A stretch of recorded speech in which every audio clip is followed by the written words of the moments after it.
Yes, so Human Rights Without Frontiers was created, as you said, a bit more than 30 years ago, 35 exactly. We are non-political and non-religious. Personally, I am Protestant, for those who would like to know. The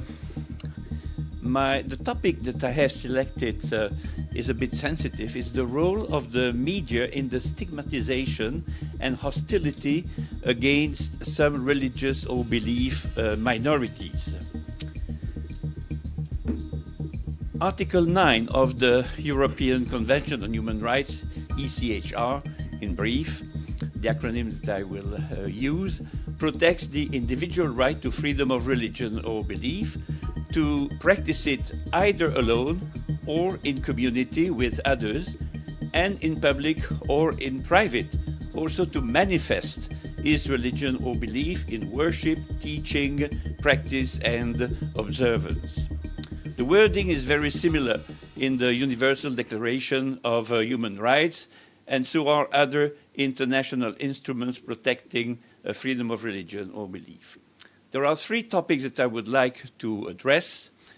First, the terminology issue, then the mechanism generating stigmatization, hostility, and intolerance, and then the role and responsibility of the media in this regard. The United Nations, the European Court of Human Rights, the EU Court of Justice, and other international mechanisms use neutral terminologies to name any religious or belief community in their declarations, reports, or court decisions. The media, other information and communication actors in Europe do not usually have that practice towards a number of religious or belief communities that they identified as cults in English, or variants in the words sect in Latin, Germanic, Scandinavian, Slavic languages with a negative connotation. In the last decades, this negatively connotated category of cults or sect has been artificially constructed to try to exclude some religious or belief groups from the protection of Article 9 of the ECHR. The main drivers behind this movement of hostility were and are usually former disgruntled members. The UN, European Court of Human Rights, whose jurisdiction extends to 46 European states, do not endorse such a discriminatory and derogatory distinction and categorization.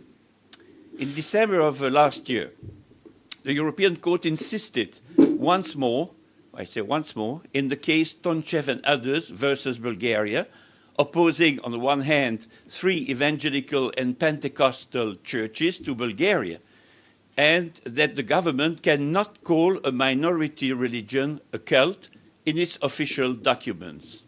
Similar decisions had already been taken by the European Court in several other cases.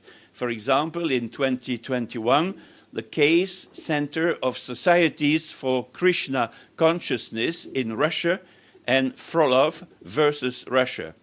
The ECHR ruled against a Russian brochure that had called the ISKCON, so popularly known as the Hare Krishna movement, a totalitarian cult and a destructive cult, and concluded that, and I quote, by using derogatory language and unsubstantiated allegations for describing the applicant's center religious beliefs, the Russian government had violated ISKCON's freedom of religion, unquote.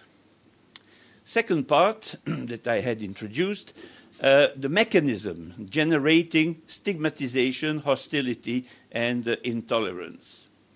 The categorization of some religious, spiritual, or belief groups as cults, additionally qualified as dangerous, harmful, totalitarian, is first of all the work of the anti-cultists.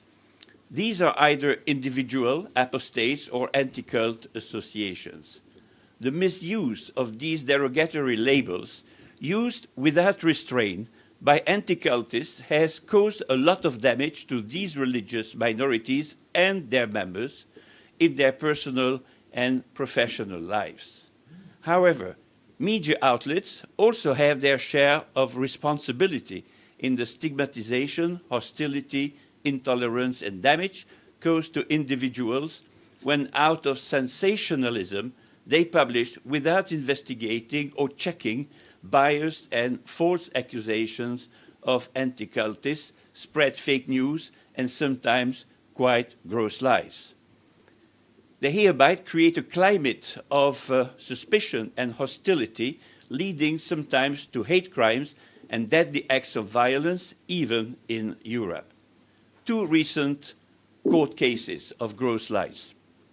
2020, FECRIS, so the French-based umbrella organization of European anti-cult movements, lost a landmark case at the District Court of Hamburg in Germany, where it was found guilty of 18 counts of untrue factual allegations against the Jehovah's Witnesses. In a press release, FECRIS falsely claimed that it had won the case, that it had in fact lost, since the Jehovah's Witnesses had claimed that 32 FECRIS statements were defamatory, and the court found 17 of them only were defamatory, one partially, and 14 non-defamatory. FECRIS claimed that it had successfully defended its case in Hamburg. What FECRIS failed to say is that it had to pay financial compensation to the German Jehovah's Witnesses for being guilty of 18 counts of defamation, so fake news, taken over by the media. In October 2023, so last month, the Spanish Association of Victims of the Jehovah's Witnesses was found guilty of having violated their right to honor by a court decision and was ordered to pay 5,000 euros in damages. Again, surprisingly, the Spanish Anti-Cult Association and a lawyer claimed on social media that they had won the case.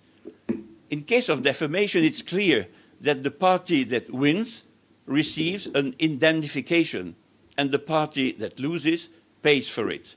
In this case, the Spanish Anti-Cult Association was sentenced to pay 5,000 euros to the Jehovah's Witnesses and was therefore the loser. So false accusations, these are just a few examples, there are many more, of sexual abuse as well by anti-cult actors, which make the headlines in the media, are not uncommon, and I'll give an example afterwards, and may have very serious repercussions on the image of their religious groups, but also on their members, although they happen afterwards to be declared unfounded by the courts. So the last part, the role and responsibility of the media.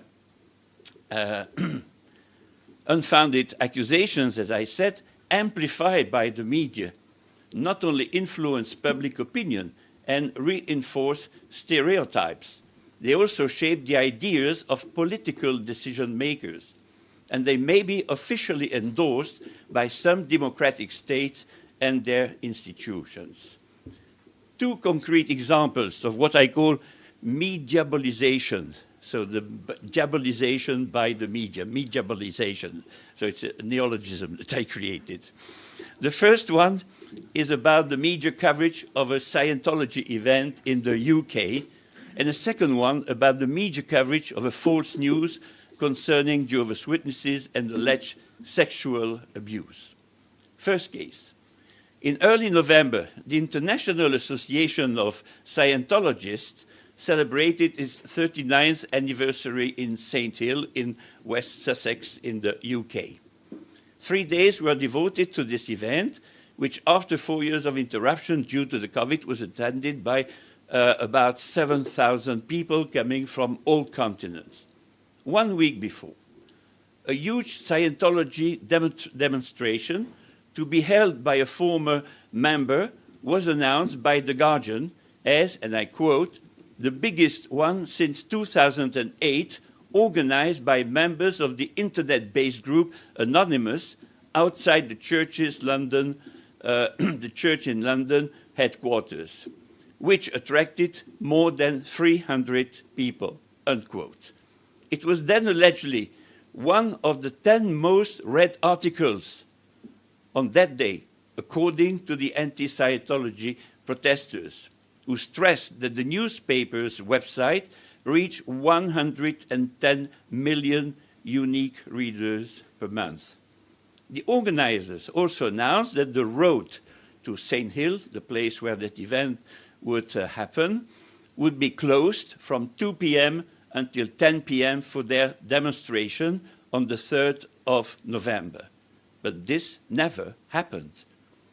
On the same day, Newsweek, The Express joined and amplified the same anti-Scientology operation and announcing the same mass gathering against the movement and or their leaders.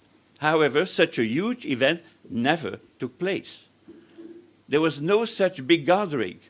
And if I quote the anonymous, the press release at the end of the anonymous movement against the Scientology, they were saying 46 protesters, 46, marched from East Grinstead and gathered at Scientology's headquarters, making this the largest anti-Scientologist protest since the anonymous movement 15 years ago. In fact, only 46 against the alleged over-expected 300 demonstrators in 2008, which is 7 times less. And they announced it as the biggest one for 15 years, against fake news. No such demonstration was ever visible or audible on the road to the place of that event or near the entrance during the 3 days, as the police had kept them at a distance. None of these media outlets has afterwards reported on the failed demonstration in which less than 50 protesters participated. But in the meantime, they accepted to be their resonance box before their action and decided to keep silent afterwards, after the big flop. Moreover, the message that public opinion received from biased media reporting was that there was a huge anti-Scientology demonstration, which was not true. Second case, as I said at the beginning, I am Protestant, I am not Scientologist at all, and have never been a Jehovah's Witness. Second case, I was deeply involved in the investigation about the second case.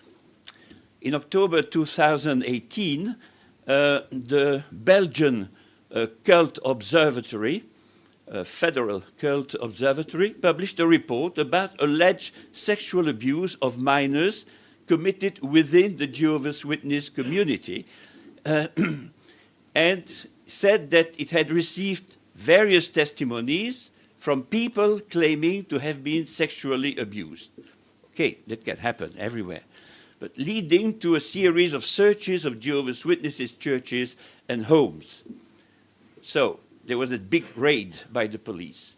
Belga press agency published a breaking news very early in the morning, which immediately inflamed all the other media. Title, Sexual Abuse on Minors Among Jehovah's Witnesses, ?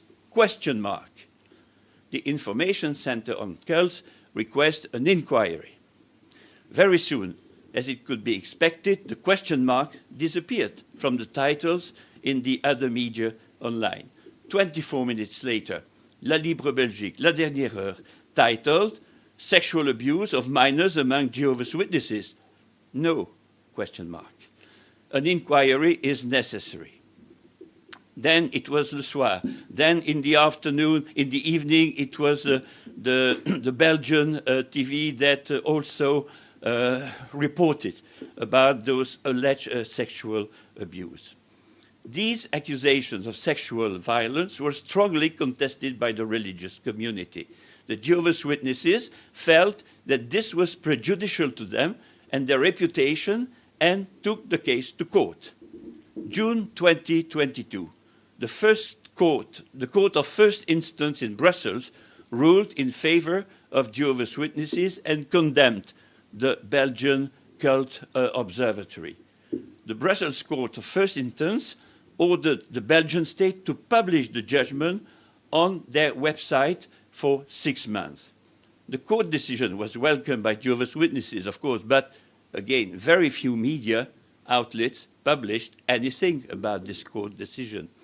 Unfortunately, 4 years later, after the publicized unfounded charges, most Belgian citizens will go on believing that there were institutional cases of sexual abuses among Jehovah's Witnesses congregations, and the hierarchy was covering up such criminal facts. In conclusion, I would say that the reason why I took these two groups as examples is that they are the usual scapegoats of the anti-cultists and the media.